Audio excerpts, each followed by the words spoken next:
Chapter 14.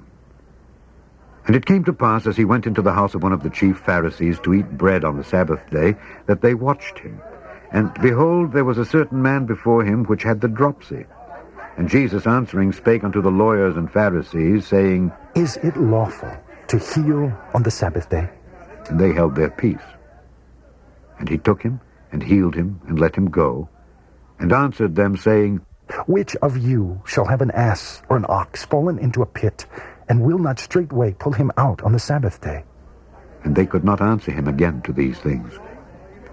And he put forth a parable to those which were bidden, when he marked how they chose out the chief rooms, saying unto them, When thou art bidden of any man to a wedding, sit not down in the highest room, lest a more honorable man than thou be bidden of him. And he that bade thee, and him come, and say to thee, Give this man place, and thou begin with shame to take the lowest room. But when thou art bidden, go and sit down in the lowest room, that when he that bade thee cometh, he may say unto thee, Friend, go up higher. Then shalt thou have worship in the presence of them that sit at meat with thee.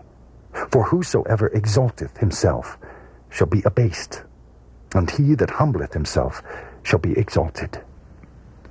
Then said he also to him that bade him, When thou makest a dinner or a supper, call not thy friends, nor thy brethren, neither thy kinsmen, nor thy rich neighbors, lest they also bid thee again, and a recompense be made thee. But when thou makest a feast, call the poor, the maimed, the lame, the blind, and thou shalt be blessed. For they cannot recompense thee, for thou shalt be recompensed at the resurrection of the just. And when one of them that sat at meat with him heard these things, he said unto him, Blessed is he that shall eat bread in the kingdom of God. Then said he unto him, A certain man made a great supper, and bade many, and sent his servant at supper time to say to them that were bidden, Come, for all things are now ready. And they all, with one consent, began to make excuse. The first said unto him, I have bought a piece of ground, and I must needs go and see it. I pray thee, have me excused. And another said, I have bought 5 yoke of oxen, and I go to prove them. I pray thee, have me excused. And another said, I have married a wife, and therefore I cannot come. So that servant came, and showed his lord these things.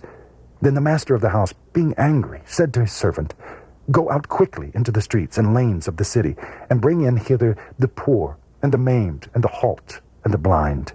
And the servant said, Lord, it is done as thou hast commanded, and yet there is room. And the Lord said unto the servant, Go out into the highways and hedges, and compel them to come in, that my house may be filled. For I say unto you, that none of those men which were bidden shall taste of my supper.